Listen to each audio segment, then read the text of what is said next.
जो प्रशासन है, हाँ, प्रशासन से ही कहीं ना कहीं आतंक मचवाया जा रहा है और टारगेट कराया जा रहा है मुस्लिमों को, और मुसलमानों को इस तरीके से डराने और धमकाने की कोशिश की जा रही है कि उनकी भी आस्थाओं के साथ ठेस पहुंच रही है।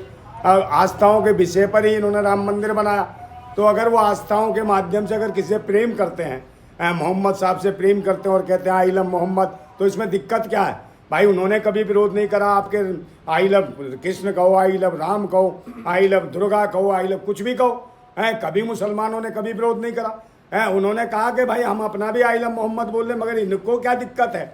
इनको मुसलमानों के खाने पीने से दिक्कत, उनके रसोई घर तक में घुस जाते हैं पाखंडी, वो आतंकी। तो ये कहीं ना कहीं देशद्रोह जैसा मामला है। मुझे लगता है सरकार जो बैठी है वो भी कहीं ना कहीं आतंक फैला रही है धर्म मजहब के नाम पर, और उसमें सहयोग पूरा का पूरा ले रही है प्रशासन का। जिस प्रकार पुलिस वाले कार्रवाई कर रहे हैं मेरठ में जाके, ये कहीं ना कहीं मेरठ से एक दंगा भड़काना चाहते हैं। आपने देखा संभल से भड़काया, वाराणसी से भड़काया, और पता नहीं कहाँ कहाँ से इन्होंने भड़काया, अभी बरेली में हरकतें करवाई है। तो ये सब जो आइलम मोहम्मद को लेके इसको जिंदा रखना चाहते हैं इस मुद्दे को, और कहीं ना कहीं लोगों के दिमाग में जो ये धर्म मजहब का जो भूत था ये निकलता जा रहा है, और लोग चाहते हैं कि शिक्षा, स्वास्थ्य, रोजगार, सुरक्षा जैसे मुद्दों पे देश में बात हो, काम हो। नहीं आइलम मोहम्मद से? नहीं, मेरे को कोई दिक्कत नहीं, मैं तो 1000 बार बोल दूंगा भाई आइलम मोहम्मद, आइलम मोहम्मद, आइलम मोहम्मद। और बताओ ना हो जाएगी आप पे? कौन कैसी FIR दर्ज करे, काय के लिए करेगा भाई? उसके कौन से हमने भाई क्या विरोध बोल दिया?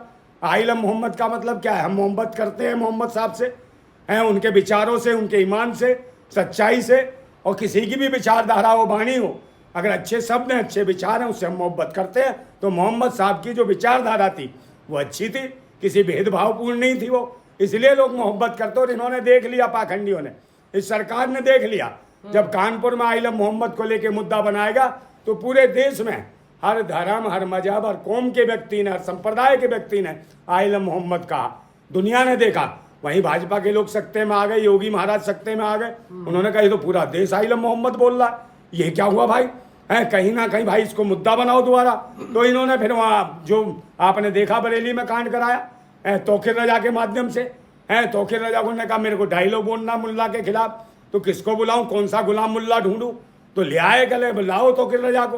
तोखिर रजा ने वहाँ भड़कवाया, वहाँ की फिजा बिगड़वाई, और वहाँ के मासूम बेचारे मजलूम जो मुस्लिम हैं, जो आस्था रखते हैं, जो इबादत कर रहे थे, उसके बाद जो लट पड़वाए हैं इसी प्रशासन से, सर फड़वा दिए उनके, हाथ पैर तोड़वा दिए उन बच्चों के। अरे हाँ, हाफ एनकाउंटर का गोलियां मरवाई टांगों में भाई। किसने मरवाई?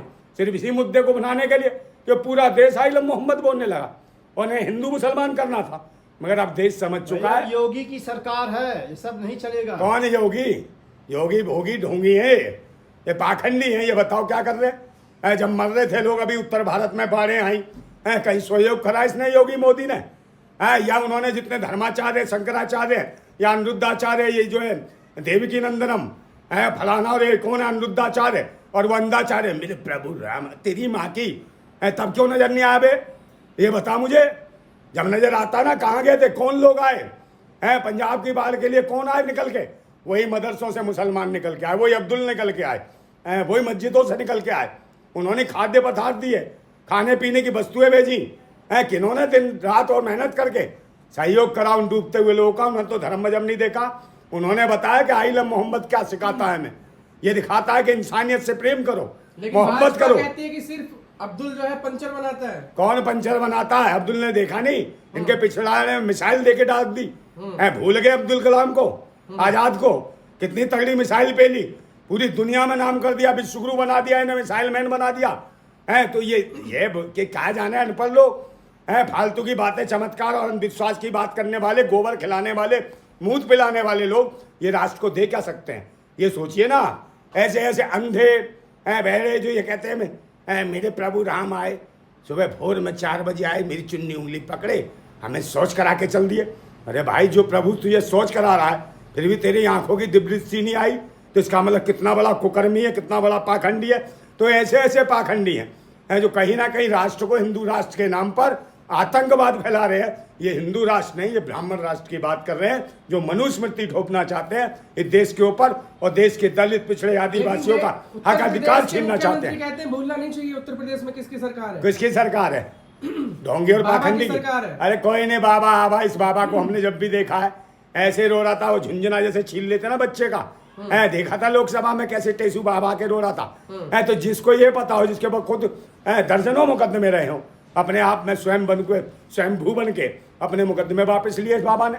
आप मुझे बताइए, और इसके चक्कर में देखिए आजम खान साहब पे कितने झूठे मुकदमे लगा है। तो ये दिखाइए है तो किस तरीके से मुसलमानों को टारगेट किया जा रहा है। भाई 5 साल कटवा दिए मोहम्मद आजम खान को, बेगुनाह व्यक्ति को, पाक साफ दामन वाले व्यक्ति को, है जो ईमानदारी से काम करता है, जो व्यक्ति है जो देश के लिए शिक्षा के केंद्र खोलता है, एशिया की सबसे बड़ी यूनिवर्सिटी खोलता है, उसका घर मकान कहीं कुछ नहीं बनाया उस आदमी ने। अपने जीवन भर की पूंजी, जीवन भर का व्यवहार है, जीवन भर की शक्ति उन्होंने शिक्षा के लिए लगा दी। उन्होंने कहा मेरे देश के लोगों कलम पकड़ो हाथ में और मुल्क को आगे लेके चलो, शिक्षित बनोगे तो पाखंडवाद मुक्त भारत बनेगा और देश सच्चाई के रास्ते पर चलेगा, ईमान के रास्ते पर चलेगा। तो ईमानदार जो सच्चे व्यक्ति हैं उनको कहीं ना कहीं योगी सरकार फंसाने का काम कर रही है, ये पूरा देश जान रहा है। लेकिन योगी जी तो कहते हैं सबका साथ सबका विकास। कोई सबका साथ विकास नहीं, सबका साथ और सबका विनाश। ये वो लोग हैं ये काय का विकास कर रहे हैं। आप मुझे बताओ, है जो आदमी एक बच्चा पैदा नहीं कर सकते, सारे के सारे तो पाखंडी है। हिंदुओं से कहते तो हिंदुओं 10-10 बच्चे पैदा करो, हिंदुओं 10-10 बच्चे पैदा करो, हिंदू धर्म को खतरा, हिंदू लग गए रात दिन धकापेल है, बच्चे निकाल दिए है। अब इन्होंने देखा भाई क्या हुआ, हमने तो बच्चे निकाल दिए, मगर हमने इतने बच्चे पैदा करे, हम शासन सत्ता में नहीं, बच्चे हम पैदा करें और नपुंसक हिजड़े शासन करेंगे जिनकी एक औलाद नहीं है। सारे के सारे वही है मुस्टंडे जिनकी औलाद नहीं है, किसी ने बीवी छोड़ रखी है, किसी की बीवी नहीं है। तो ये वो लोग हैं। क्या गलत है? देश के लिए परिवार त्याग कर दिया मोदी जी ने। कौन सा त्याग कर दिया बताओ तो सही, क्या त्याग कर दिया है? त्याग कुछ नहीं कर दिया। वो बता तो रही थी भी टंगना उठावत है, कह रही मेरा शोषण कर दिया है, मेरे को मंत्री नहीं बनाया है, पता नहीं कहाँ कहाँ। बताओ, इसका तो जगह जगह शोषण करवा के आई। मैं पहले ही कह रहा था है कि टांग उठाओ टिकट मिलाओ, कहानी है इसकी। बिना टांग उठाए टिकट ही नहीं मिली इसको है। तो ये वो कहानी है। अब वो जगा रही थी और सत्ते में आ गए लोग। तो पहले भी देख लो आप क्या हुआ स्मृति ईरानी का है, उसको भी मंत्री पद। तो 10वीं फेल को तो शिक्षा मंत्रालय दे दिए इन्होंने, मानव संसाधन मंत्रालय दे दिए।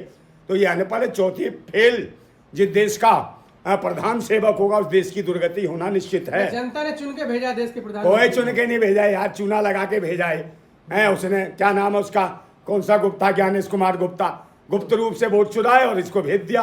पूरा देश गालियां दे रहा है इस ज्ञानेश कुमार गुप्ता को है, पूरा का पूरा। इसके बच्चों को डीएम बना दिया भाई, कलेक्टर बना दिया है, जो जिस रैंक के लायक नहीं था। आप देख लीजिए कैसे ग्रेटर नोएडा से उसे डीएम कलेक्टर बनाया। पहली बार देश में हिंदुओं की सरकार आई है, आपको तकलीफ? और हिंदू है, हिंदू का मतलब होता है गुलाम है, गुलाम और गाली होती है एक हिंदू। हम हिंदू नहीं है, हम तो भारतीय हैं। और हिंदू का मतलब कौन है? अरबी मुगलों का दिया हुआ शब्द है हिंदू। उनका हिंदू है गाली, समझे नहीं। और यही वजह है कि हिंदू भाई का मुसलमान जानते हैं मानते, इसलिए उन्होंने हिंदू अपने आप को नहीं कहा, उन्होंने कहा हम तो मुसलमान हैं। और यही पाखंडी जो हिंदू का राग लाते हैं, कुछ भी बोलेंगे वो अपने आप को देवता कहते हैं। हम हिंदू नहीं है, हिंदू बनाते हैं दलित ओबीसी पिछड़े समाज के लोगों को है, उनका शोषण करते हैं, उन्हें ये कहते हैं, वो नीच कहते हैं। तो फिर आप क्या है? हम तो भाई देश के मूल निवासी है, भारतवासी है, देश के योद्धा है, रक्षक है, समझे नहीं। हम देश के लिए युद्ध करेंगे और फिर हम क्रांति करेंगे। जब तक शांति नहीं तो इनकी माँ की क्रांति। आप हिंदू नहीं है ना? मैं हिंदू नहीं हूँ और हिंदू कहियो ही मत भाई। एक बात बता रहा हूँ तेरे को, हिंदू होगा हिंदू फिंदू लंडू फंडू हम नहीं मानते किसी को, बकवास कर रहा है। और जो हिंदू बन रहे हैं वो चाहते हैं उनकी ब्राह्मणों का गू खाए है। जो हिंदू राष्ट्र नहीं है, ब्राह्मण राष्ट्र बनाना चाहते हैं। 100 करोड़ लोगों की आस्था से खेल कौन रहे हैं। 100 करोड़? गिनती कराओ ना उंगलियों पे। 85% तो दलित पिछड़े आदिवासी है, तो 100 करोड़ कहाँ से हिंदू हो गया है? पहले संविधान पढ़ो कि संविधान में कौन हिंदू है, कौन दलित पिछड़ा आदिवासी है। उसी के हक अधिकार की लड़ाई लड़ रहे हैं हम लोग, और ये भारत के मूल निवासी हैं और जो हिंदू बनाने का प्रयास कर रहे हैं